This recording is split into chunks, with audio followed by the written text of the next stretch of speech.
Muito obrigado, pastor Edinho. Obrigado a todos. Muito bom dia.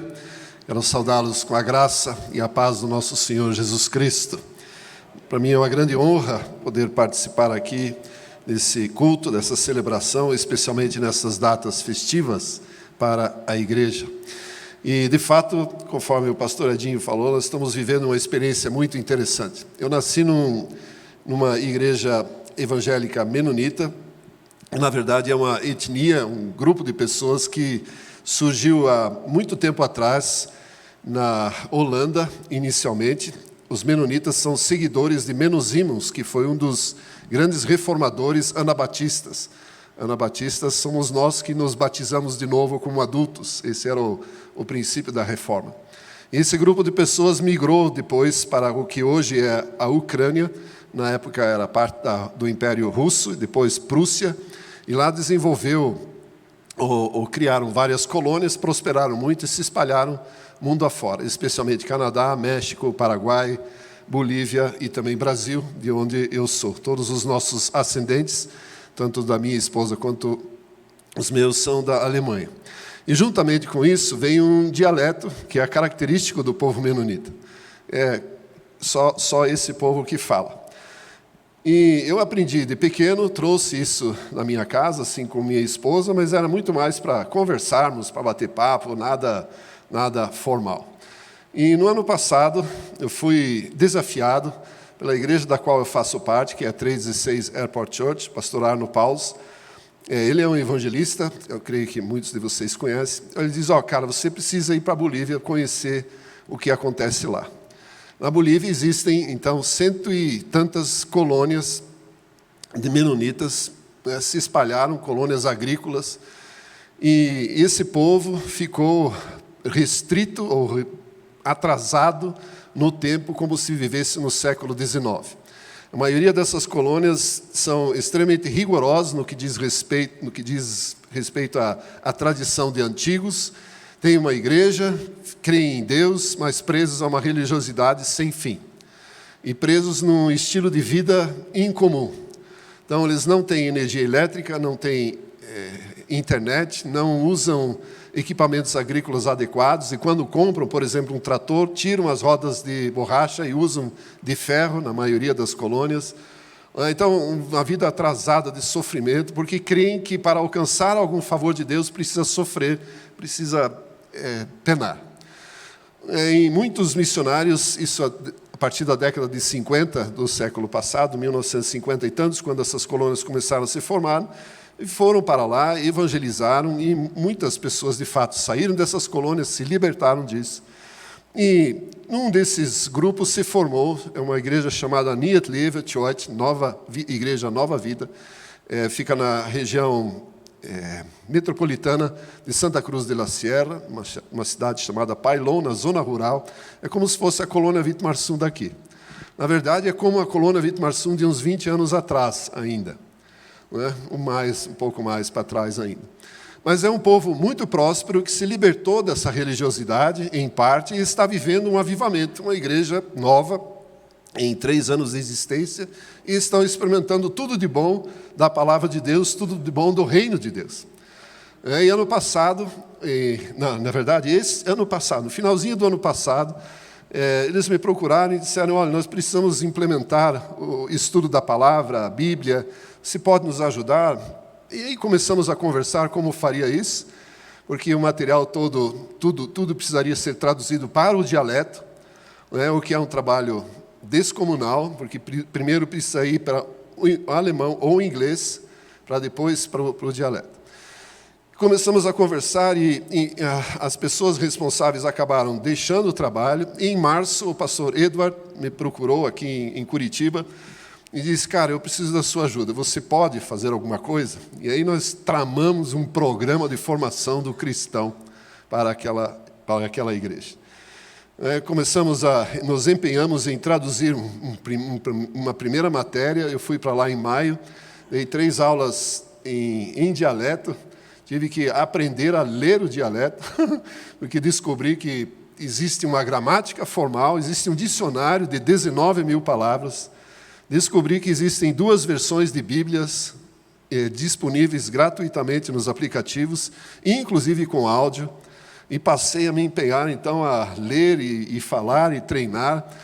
Fiquei muito tempo fazendo meu devocional, tudo em dialeto, orando, treinando mesmo para chegar lá para melhor, para fluir melhor. Em maio ainda precisei de tradução para muita coisa, mas em agosto, minha esposa foi junto comigo, já praticamente não precisei de tradução. Então é um milagre que está acontecendo, é um trabalho extraordinário que nós estamos desenvolvendo lá.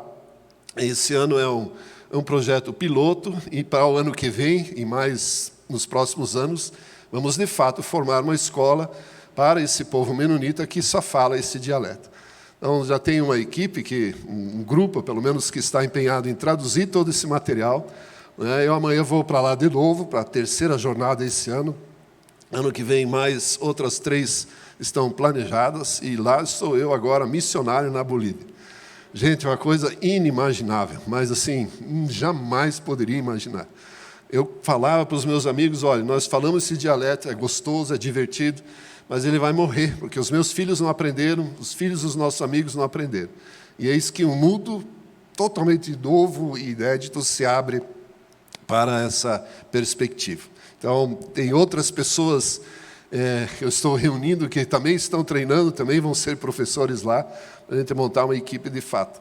E para ensinar a palavra de Deus, traduzir o máximo de material possível e abençoar essas pessoas. A escola que nós começamos hoje lá, ela se chama Bild é imagem, figura em dialeto, tanto em alemão, e é, na verdade, um acrônimo de Escola Bíblica de Liderança, que é o que a gente vai fazer lá. Então, em maio tinha 35 alunos, agora já tem mais de 60, alguns assistem presencialmente, 3 dias, quarta, quinta e sexta, e muitos online. E, gente, o pessoal lá se empenha. Eles não faltam. Tem gente que viaja 170 quilômetros, viaja 2 horas de carro, para assistir às aulas. E, assim, estrada ruim. Pensem em estrada ruim, de chão. Não é como aqui no Brasil todo esse conforto. Então, eu louvo a Deus pela oportunidade e certamente esse é o projeto de Deus. O Arno, ele fala o seguinte: evangelistas existem muitos, cheios do Espírito existem muitos, mas que sejam cheios do Espírito, que falam dialeto, pouquíssimos. E assim eu falo também, ensinar a palavra de Deus, tem muita gente, cheio do Espírito Santo, com certeza também, mas que seja cheio de Espírito, ame a palavra e que fale o dialeto, é bem restrito. Então, por isso que eu entendo que isso seja um projeto de Deus. Amém, queridos? Se alegrem comigo, é um projeto maravilhoso. Eu quero compartilhar algo que fala sobre a igreja. Por gentileza, 1 Tessalonicenses, capítulo 1. É um texto que me marca, que mexe comigo já há um bom tempo. E eu quero propor aqui, na verdade, não ousaria definir ou conceituar completamente, mas propor algumas reflexões sobre o que seria uma igreja modelo. O que nós poderíamos pensar, qual é o ideal de uma igreja para os nossos dias. Paulo escreve assim, capítulo 1 de 1 Tessalonicenses, a partir do versículo 1. Paulo, Silvano, que na verdade é Silas, e Timóteo, a igreja dos Tessalonicenses, em Deus Pai e nosso Senhor Jesus Cristo. Graça e paz a vós outros. Damos sempre graças a Deus por todos vós, mencionando-vos em nossas orações e sem cessar, recordando-nos diante do nosso Pai, aliás, do nosso Deus e Pai, da operosidade da vossa fé, da abnegação do vosso amor e da firmeza da vossa esperança em nosso Senhor Jesus Cristo. Reconhecendo, irmãos amados de Deus, a vossa eleição, porque o nosso Evangelho não chegou até vós tão somente em palavra, mas sobretudo em poder, no Espírito Santo e em plena convicção, assim como sabeis ter sido o nosso procedimento entre vós e por amor de vós. Com efeito, vos tornastes imitadores nossos e do Senhor, tendo recebido a palavra, posto que em meio a muita tribulação, com a alegria do Espírito Santo, de sorte que vos tornastes modelo para todos os crentes na Macedônia e na Acaia. Leio mais uma vez. Vos tornastes um modelo para todos os crentes na Macedônia e na Acaia, porque de vós repercutiu a palavra do Senhor, não só na Macedônia e Acaia, mas também por toda parte se divulgou a vossa fé para com Deus a tal ponto de não termos necessidade de acrescentar coisa alguma, pois eles mesmos, no tocante a nós, proclamam que repercussão teve o nosso ingresso no vosso meio, e como deixando os ídolos vos converteste a Deus, para servirdes ao Deus vivo e verdadeiro, e para aguardardes do céu o seu Filho, a quem ele ressuscitou de entre os mortos, Jesus, que nos livra da ira vindoura. Querido Deus, muito obrigado pela sua palavra, obrigado por esse tesouro que o Senhor nos confia. Espírito Santo, ajuda-nos a compreender as verdades, os princípios que estão inseridos nesta leitura. Ajuda-nos na nossa fraqueza, nossa debilidade de proclamar, de entender, para que sejamos como igreja, como membros do corpo de Cristo, edificados, exortados e consolados pela sua palavra. Em nome de Cristo Jesus que nós oramos. Amém. Me fiz uma pergunta, na verdade, há muito tempo atrás, o que seria uma igreja ideal, uma igreja modelo? Nós temos, evidentemente, dois conceitos, um de organização e um de organismo. Muitos poderão dizer, uma igreja bacana é como essa, ar-condicionado no frio, cadeiras confortáveis, boa palavra, boa música, ou seja, uma estrutura agradável. Outros dizeriam, não, uma igreja modelo é aquela que tem X número de membros. Não é? Precisa ter pelo menos, milhares de pessoas que frequentam essa igreja, esta é a igreja ideal. Outros ainda poderiam dizer que se define uma igreja modelo pela arrecadação financeira, pela proposta que se pode divulgar a partir daí, de projetos missionários, enfim, e diversos outros elementos. Então, existem muitas formas de nós categorizarmos ou pensarmos o que seria uma igreja modelo. No entanto, esse texto nos ensina que a igreja tessalônica se tornou um modelo. Não é? O versículo 7, que eu reitero mais uma vez, Paulo declara, vos tornastes modelo para todos os crentes, da Macedônia e Acaia. Macedônia e Acaia eram duas províncias romanas, é mais ou menos como se nós pensássemos em Paraná e Santa Catarina. Tessalônica ficaria no Paraná e Corinto ficaria em Santa Catarina, norte e sul. É o norte e sul da atual Grécia. E o fato é que essa igreja ela é muito recente, muito nova. Tinha talvez 2, 3 anos de existência, talvez nem isso. Não sabemos muito bem definir a linha. Paulo escreve essas cartas aproximadamente no ano 50, meses depois de ele ter fundado a igreja, conforme Atos 17 nos diz. Ele esteve lá e lá Lucas informa que ele frequentou uma sinagoga por 3 semanas.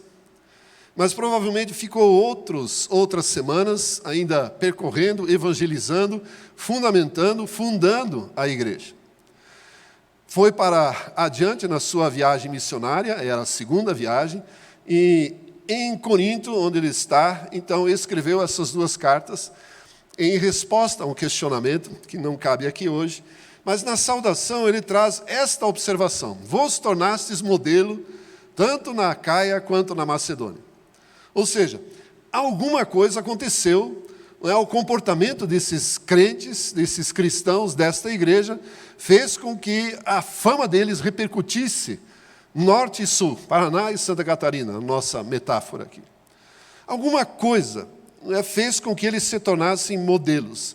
A palavra modelo, na verdade, ela é muito forte, se nós pegarmos a partir do significado da palavra grega que Paulo usa aqui, é como se fosse uma marca causada por uma ferramenta, por um utensílio.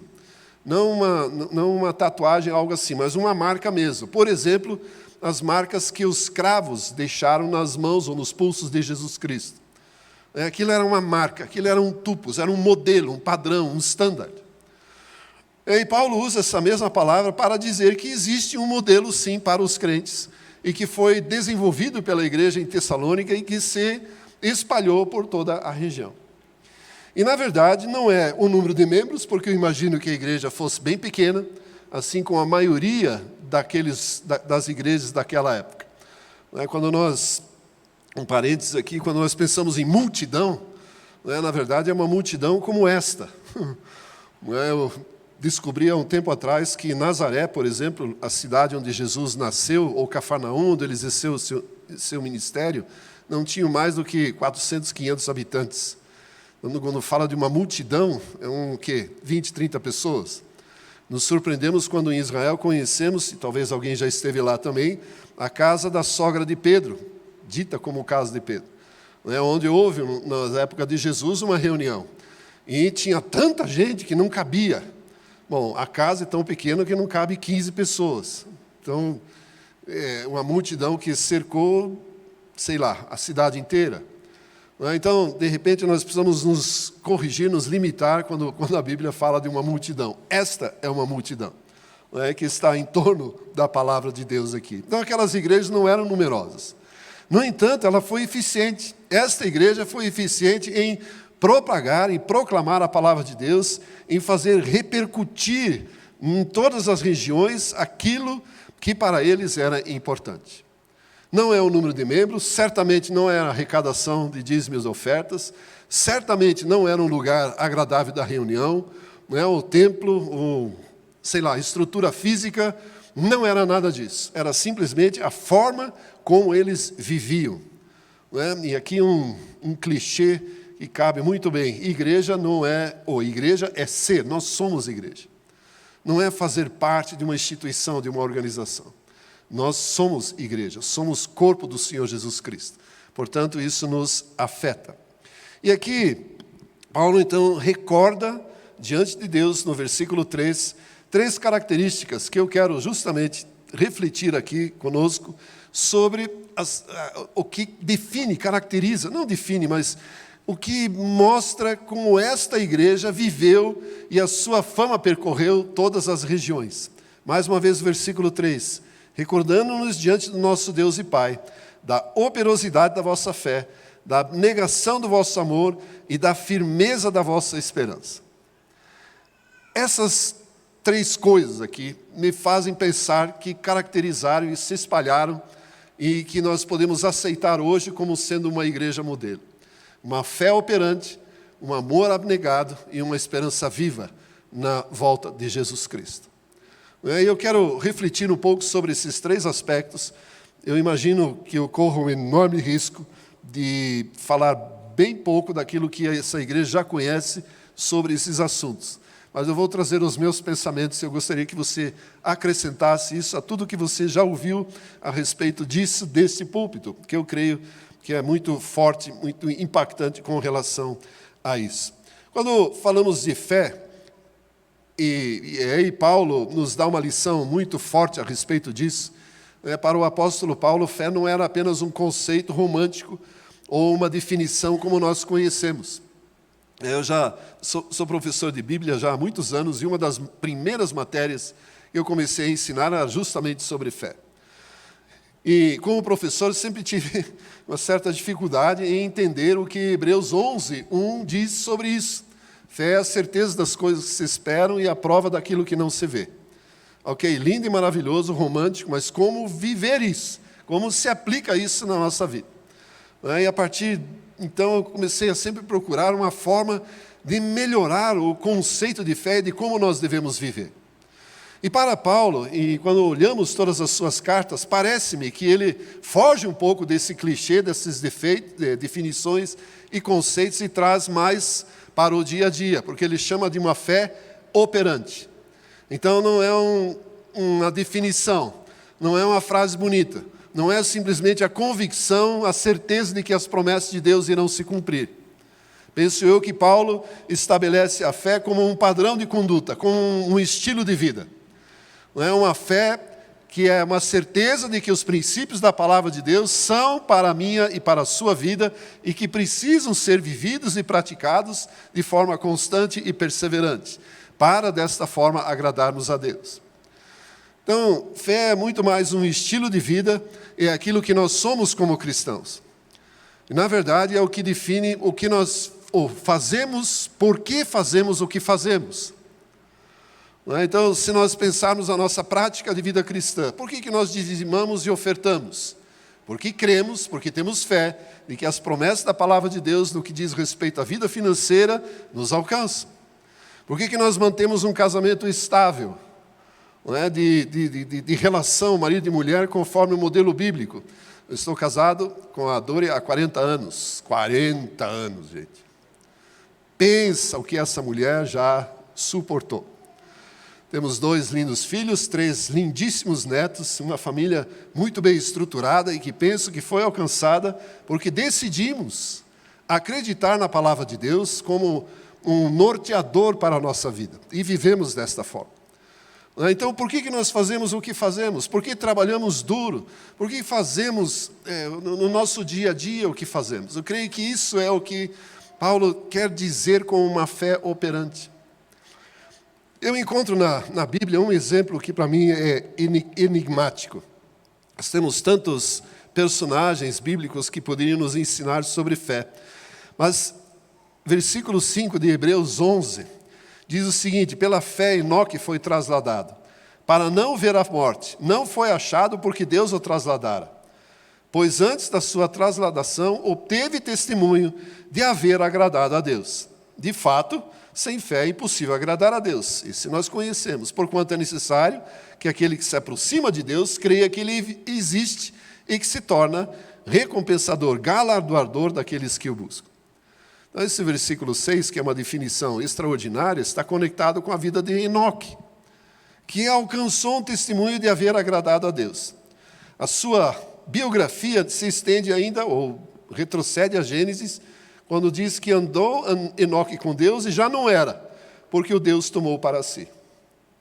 Ou seja, essa é toda a biografia que nós temos desse personagem, que é um dos únicos, acrescentando com Elias, que simplesmente não viu a morte, não experimentou a morte. Deus o tomou para si.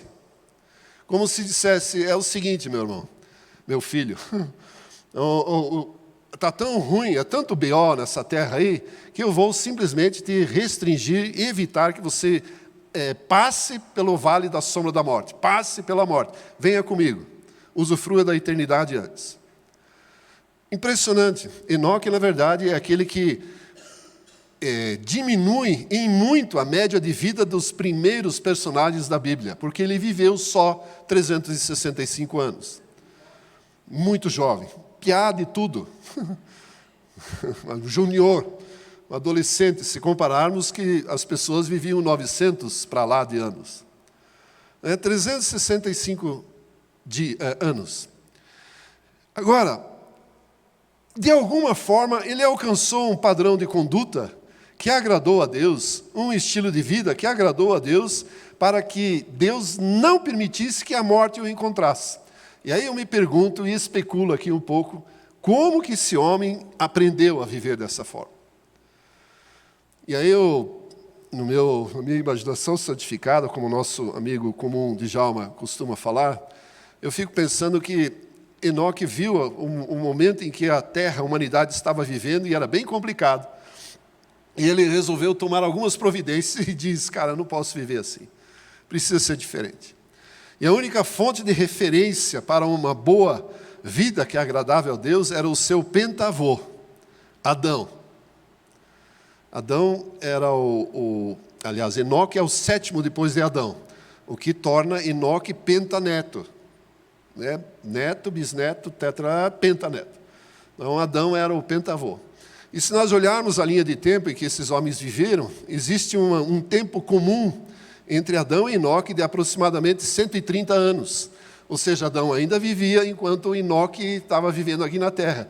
Então, nesse período de tempo, é possível, na minha especulação aqui, que Enoque procurou Adão e disse, como que era a parada no paraíso? Como era viver com Deus? Como era fazer a vontade de Deus? Como era cultuar a Deus de forma acertada? Como que era?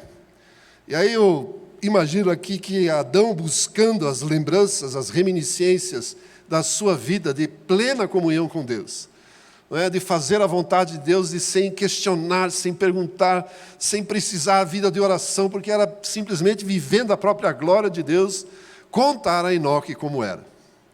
E eu só posso pensar que Enoque adotou esse estilo de vida, de culto, de obediência, de ética, de comportamento, enfim, na sua própria vida, para que Deus se agradasse dele, porque ele obteve um bom testemunho.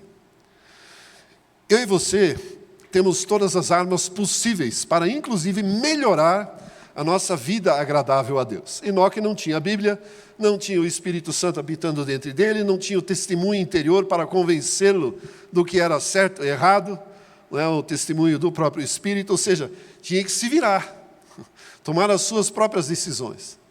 E nós temos o próprio Espírito de Deus habitando em nós para nos conduzir a um caminho de retidão. Temos a palavra de Deus para nos orientar. Então, se eu e você decidirmos, de alguma forma,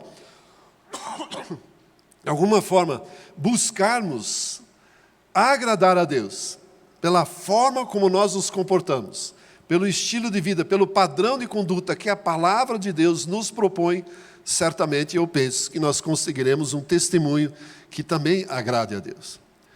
Então eu quero trazer um pouco mais para a realidade. A fé não é simplesmente uma convicção de que as palavras de Deus ou as promessas de Deus irão se cumprir. Isso é verdade. Claro que sim. Deus é fiel e Ele fará isso. Mas existe uma correlação, uma correspondência da nossa parte para que isso se torne verdade. Ou seja, nós precisamos obedecer aos princípios da palavra de Deus para que o ciclo de fidelidade se feche.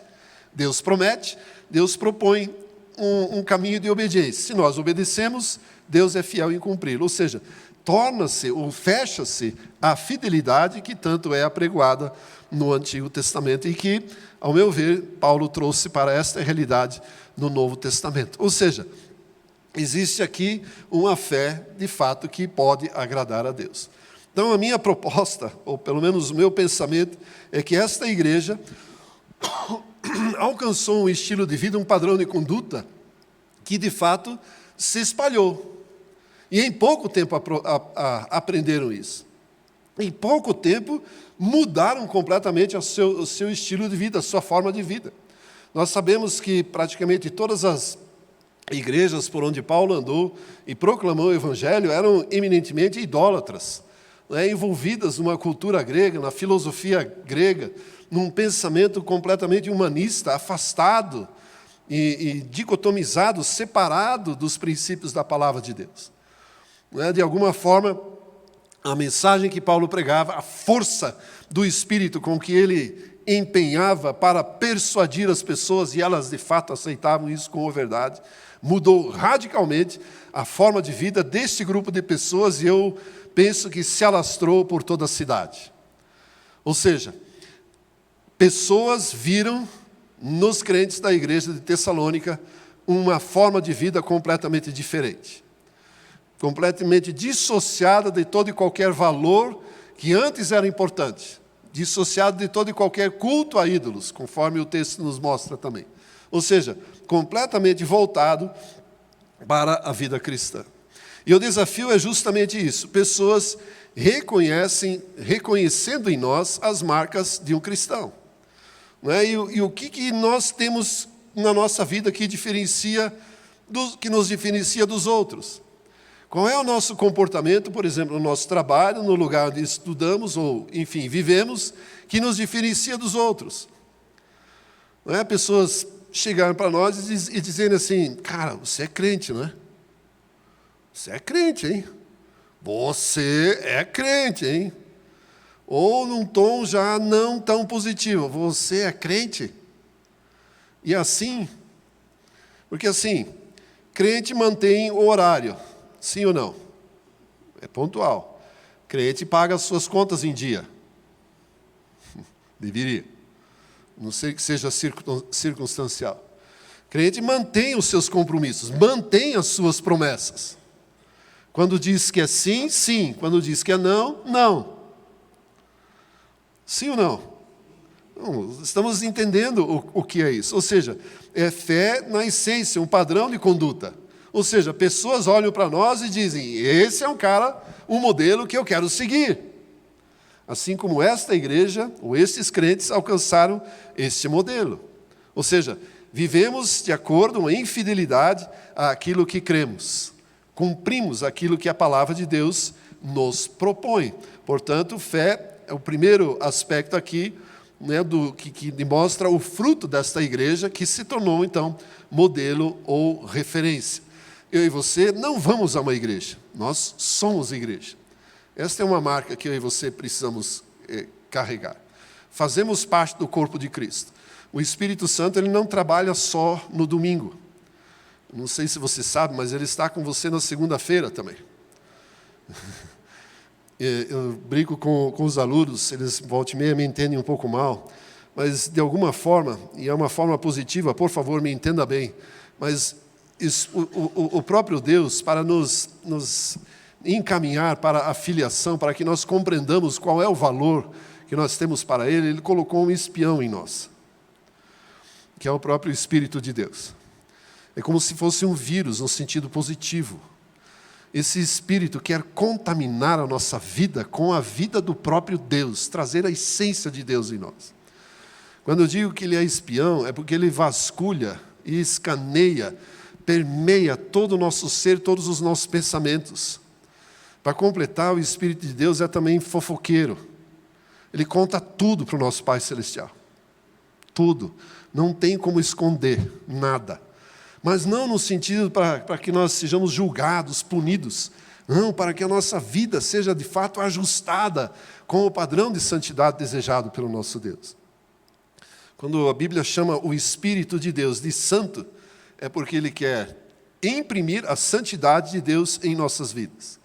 Não é? Para que nós tenhamos a disposição, que é um outro sentido da palavra Espírito, a motivação alinhada com a própria santidade e a vontade de Deus. Então, por favor, não me entenda mal. Eu amo esse espião que habita em mim, porque ele me corrige, me convence, me apruma, me capacita e me habilita, não só no domingo, mas todos os momentos da nossa vida. Amém? Até aí? Muito bem. Uma fé operante. Número 2, um amor abnegado. Versículo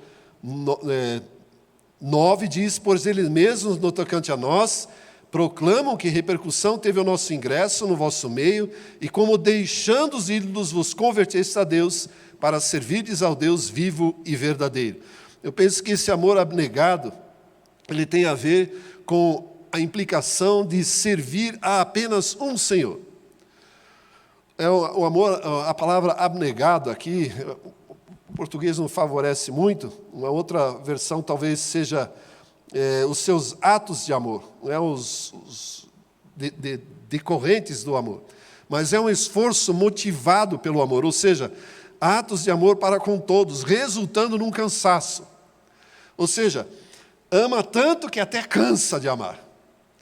Não é? Tenta demonstrar tanto amor até o cansaço final, até esgotar todas as formas.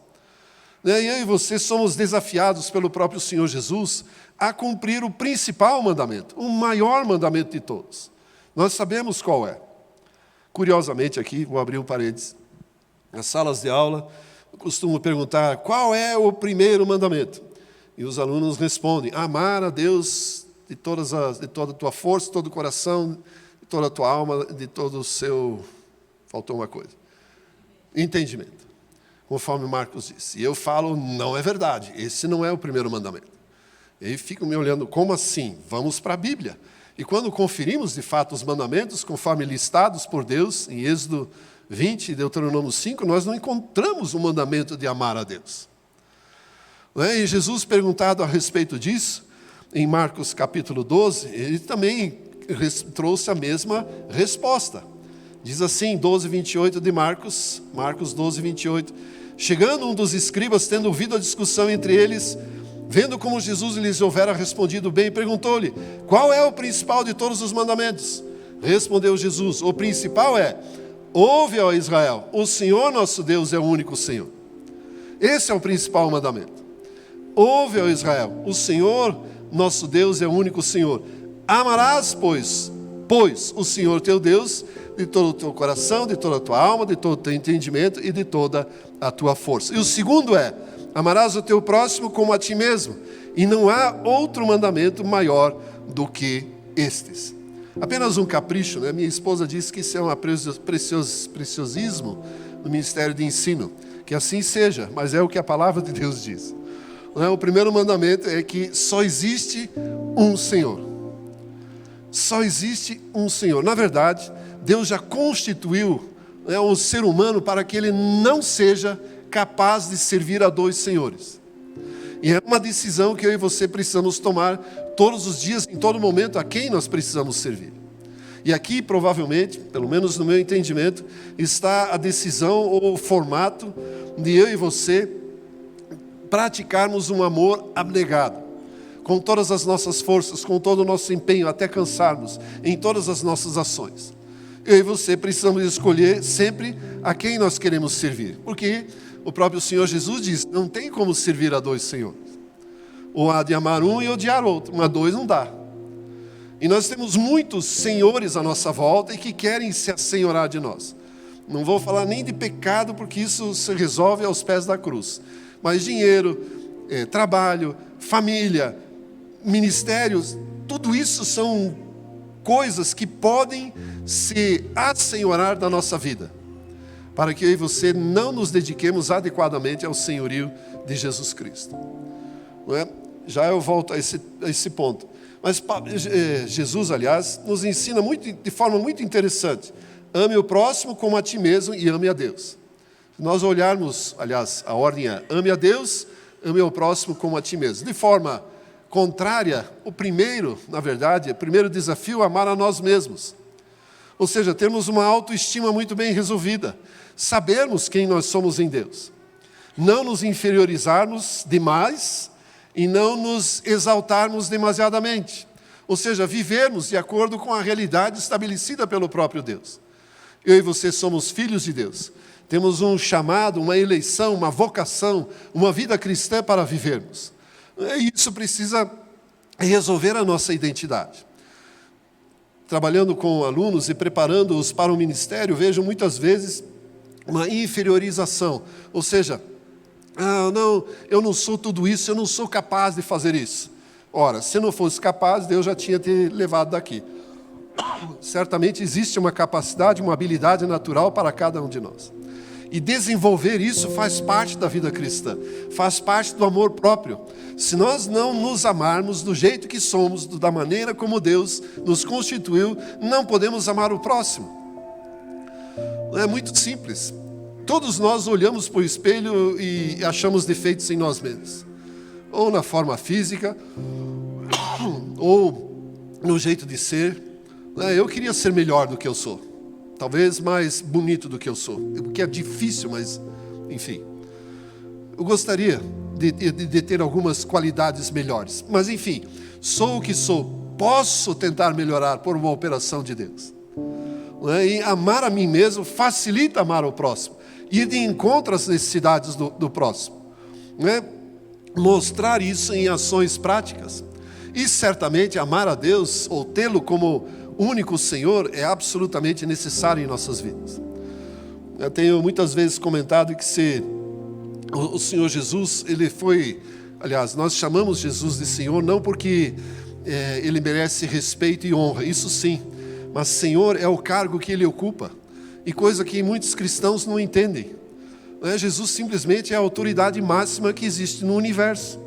Assim como, por exemplo, Jair Bolsonaro é o presidente da República, o cargo máximo aqui no Brasil. O universo tem uma hierarquia. E o cargo maior é o do Senhor Jesus. Deus o exaltou e colocou nesse lugar. E cedo ou tarde, céu, inferno e todas as pessoas de todas as gerações vão se dobrar diante do senhorio de Jesus Cristo e reconhecê-lo como tal.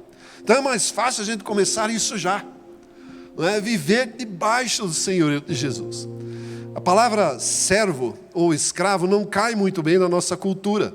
Não é? Mas é o lugar de maior honra que eu e você podemos ocupar no reino. Sermos servos do Senhor Jesus, porque Ele é o cara. Não é? E Ele nos aceitou, Ele nos comprou, sem nenhum mérito. Ou seja, servirmos ao Senhor Jesus Cristo e desfazermos, tirarmos estes senhores menores, certamente é uma prova de um amor abnegado. E exige esforço, gente. Esforço diário, todos os dias.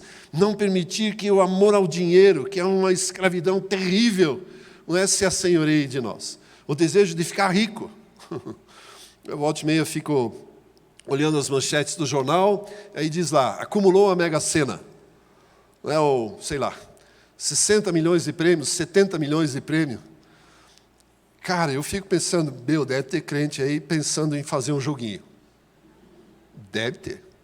Inclusive ele faz assim, eu vou falar com o meu pastor que se eu ganhar eu dou 12% de dízimo.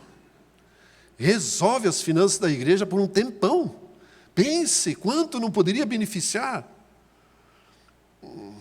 Não é assim que Deus trabalha. Não é, certamente, eu sei por mim, eu não seria um bom mordomo desse dinheiro. Não seria, porque certamente ele se assenhoraria de mim. Se tornaria Senhor. Eu prefiro servir ao Jesus Cristo e deixar que Ele pague as minhas contas, e eu vou servi-lo. Já que Ele chamou, Ele paga a conta. Eu sei de pessoas que, por exemplo, até fazem uma oração para saber os números que devem jogar. Não faça isso. Por mais que a tentação seja grande. É muito interessante, a Dori e eu, volta e meia, comentamos, na época de férias, aparecem as reportagens lá do pessoal que vai viajar ou fazer cruzeiro nos navios, ou vai para a praia. E a impressão que dá é que todo mundo está indo, menos eu.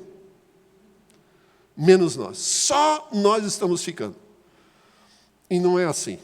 Não, então essas tentações, essas ofertas do nosso dia a dia, elas se apoderam da nossa mente, e eu e você precisamos um cuidado diário, todo o tempo, para que Jesus Cristo permaneça Senhor.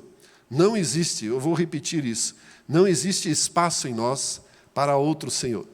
Não existe uma constituição a respeito disso. Por isso eu e você precisamos amar a Deus em primeiro lugar e torná-lo Senhor, no caso, Jesus Senhor das nossas vidas. Jesus ensinou algo muito interessante como amor ao próximo. Ele diz, ouvistes o que foi dito, amarás o teu próximo e odiarás o teu inimigo. Eu, porém, vos digo o seguinte, amai os vossos inimigos e orai pelo que vos persegue, para que vos torneis filhos do vosso Pai Celeste, porque Ele faz nascer o sol sobre maus e bons e vir chuvas sobre justos e injustos. Porque se amardes o que vos amam, que recompensa tendes? Não fazem os publicanos também o mesmo? Ou seja, todo mundo faz. E se saudardes somente os vossos irmãos, que fazeis demais? Os gentios também fazem isso. Portanto, sede vós perfeitos, como perfeito é o vosso Pai Celeste. E aqui talvez seja o maior desafio dessa palavra, desse esforço, desse amor abnegado. Amar aqueles que nós não queremos. Na verdade, eu penso que existe um outro aspecto aqui ainda relacionado ao amor. Primeiro, amar a Deus, já comentamos. Amar a nós mesmos e amar o próximo. E amar o próximo é, de uma forma muito simples, eu creio prática, é simplesmente suprir as necessidades de pessoas que estão à nossa volta. Seja lá o que for. A pandemia escancarou muitas necessidades. E trouxe à luz também muitas pessoas generosas e desejosas em demonstrar o amor ao próximo. E provavelmente você e eu fomos beneficiados de alguma maneira com isso. Então, o exercício da compaixão, da misericórdia, entre tantas outras possibilidades de definição, mostra como eu e você devemos amar o próximo.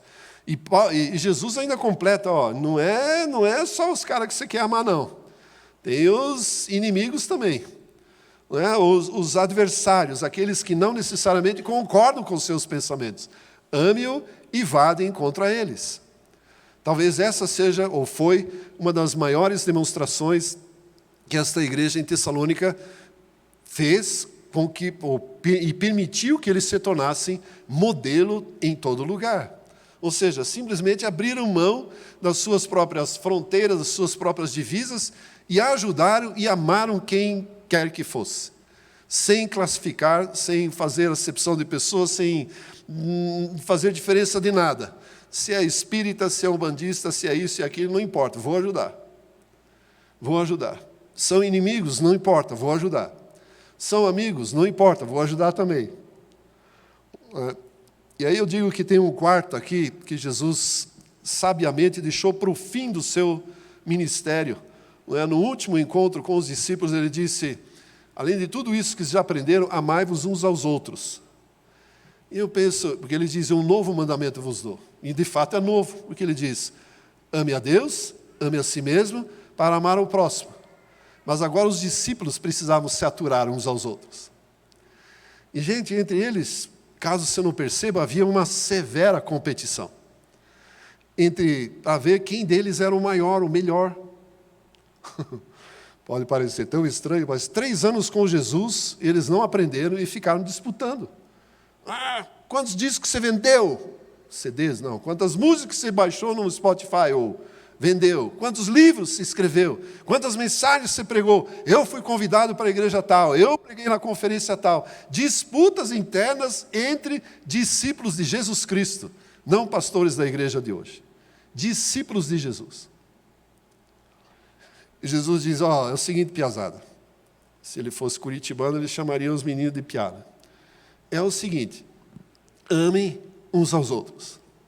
Se você quer expressar o amor de Deus, considere o outro melhor, superior. Fique quieto, fique na sua. Talvez o exercício, pelo menos no meu entendimento, em determinadas situações, mais difícil de praticar do que o amor ao próximo. Porque a misericórdia, a própria compaixão, que é inerente ao ser humano, pratica. Mas, necessariamente, fazer bem a alguém que está disputando espaço, competindo, não é necessariamente interessante. Mas, fica a dica, ame uns aos outros. Jesus deu uma severa lição. Lavou os pés daqueles meninos lá. Ai. Isso não é para qualquer um, gente. Não é. Muito bem. Então, fé operante, um amor abnegado, e entendemos um pouco aqui, provavelmente existem muitos outros conceitos inerentes a isso, mas eu me atenho a isso. E, finalmente, uma esperança viva. O versículo 10 do capítulo 1 diz, para aguardardes nos céus o seu Filho, a quem ele ressuscitou dentre os mortos, Jesus, que nos livra da ira vindoura. Esta esperança firme, eu e você precisamos desenvolver e viver de acordo com isso. Tenho notado, reparado e, na verdade, ministrado exatamente sobre isso, que em nós, nos cristãos, precisa reacender, não sei como fazer, mas despertar novamente o desejo para que Jesus volte. Ele vai voltar, mas parece que isso ficou para um segundo plano. Pessoas dizem assim, não, eu quero ainda casar, aqueles que ainda não são, não, eu quero ter filho, quero ter meu carro, quero viajar para Disney, quero não sei o quê. O que será, qual que é de fato o interesse, o qual é de fato a nossa esperança, o que nós esperamos?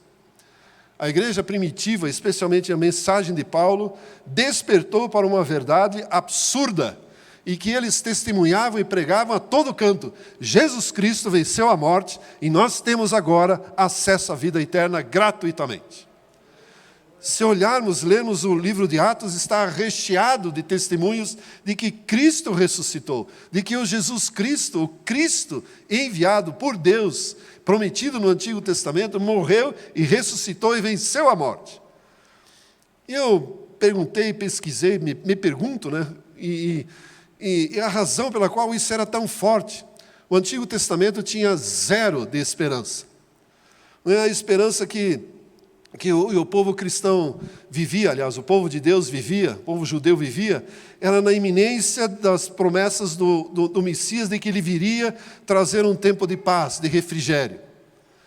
Era isso. Inclusive, Lamentações, que é de Jeremias, ele diz, quero trazer à lembrança o que me traz esperança. Que a misericórdia do Senhor não tem fim e se renova a cada manhã.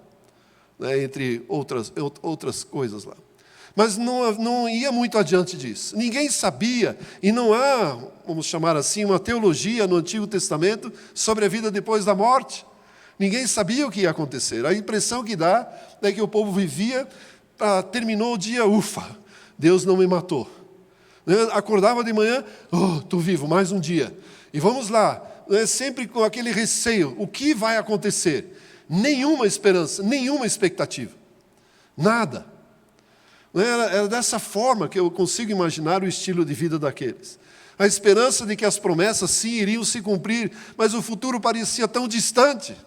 E Deus sempre trazendo juízo, sempre trazendo advertências, exortações para uma mudança de vida que não aconteciam, ou seja, à medida que a história avançava, as esperanças diminuíam. Finalmente, no Novo Testamento, quando Jesus Cristo veio, morreu e ressuscitou, nós conhecemos a história, e a morte não pôde detê-lo, não pôde retê-lo, e ele se apresentou vivo diante de Deus e diante de centenas de testemunhas, trazendo à luz a esperança viva. A vida eterna estava à disposição da humanidade. A morte tinha sido vencida, pecado derrotado, pecado perdoado, Satanás vencido naquela cruz. Ou seja, agora existe uma esperança. Essa era a exultação de Paulo. Eu consigo imaginar esse baixinho, dizem que era baixinho, pregando sobre isso. Jesus Cristo está vivo, a morte foi vencida, pode acontecer o que quiser, pode me bater. Eu daqui a pouco vou para a eternidade. E de certa forma nós perdemos esta paixão, esta esperança viva. Eu posso dizer e afirmo que Jesus Cristo não morreu, nem ressuscitou, para que eu e você tenhamos uma vida fácil. Alguns dizem que a vida cristã não é um parque de diversões, e eu concordo. Na verdade, o Senhor Jesus, eu já falei isso várias vezes, para Ele, inclusive, nos deixou uma promessa um tanto quanto indigesta. Ele disse, no mundo tereis aflições. Pô, podia ter ido embora sem essa. Podia ter deixado isso. Por que foi falar? Mas aí ele também disse, mas tem de bom ânimo, eu venci o mundo. Ou seja, nós vamos passar pelos perrengues, pelas dificuldades, pelos obstáculos, desafios. Mas Jesus Cristo já venceu. E nós estamos a caminho da vida eterna. E precisamos viver com isso. Não teremos uma vida isenta de dificuldades e problemas. A questão é que essa igreja, esses crentes, depositavam sua esperança na vida eterna. Não no dia a dia. Não nos sonhos de uma vida. A oração, talvez o anseio maior, era para que a eternidade viesse logo, porque assim as tribulações e angústias acabariam. A eternidade está à nossa disposição. Essa é a esperança da nossa ressurreição. Cristo em nós é a esperança da glória. Cristo em vós é a esperança da glória. E é aí que deve estar a nossa expectativa. Haja o que aconteça, ou haja o que houver, aconteça o que acontecer. Quando chegou a pandemia, todo mundo achava, é o fim do mundo. A vacina é o anticristo e já era, deu. Falei, glória a Deus, tá bom, vamos embora. Por que não? Acabou, acabou. E uma hora ou outra vai acabar. Uma hora ou outra as coisas vão acontecer, aquelas descritas na Bíblia. E uma hora ou outra Jesus vai voltar. E eu quero estar pronto, vou estar pronto, estou pronto para estar com Ele, viver com Ele a vida eterna. Uma esperança viva, não apenas frustrada nos projetos de vida que não se concretizaram. Uma esperança viva na eternidade, juntamente com o nosso Senhor Jesus Cristo. Penso eu que são 3 características bem distintas, bem fortes que esta igreja desenvolveu. Uma igreja modelo. Uma fé operante, um padrão de conduta de acordo com a palavra de Deus. Um amor que se esforça em todos os momentos para servir unicamente ao Senhor Jesus Cristo, para amar o próximo, amar a si mesmo e amar uns aos outros e finalmente viver nessa esperança viva. Enquanto isso não acontece, eu e você precisamos entender que ainda ninguém está na eternidade, ninguém foi e voltou, não sabemos como é, e todos estamos a caminho. Eu e você precisamos aproveitar todas as oportunidades que temos para cumprir aquilo que Deus nos chamou e capacitou para fazer. E viver, assim como Paulo diz, justa, sóbria e piedosamente. Enquanto isso, cuidar a quem damos ouvidos. Cuidar o que se fala por aí. Jesus amado, tantas mensagens, tantas coisas que não estão muitas vezes nem de acordo com a palavra de Deus.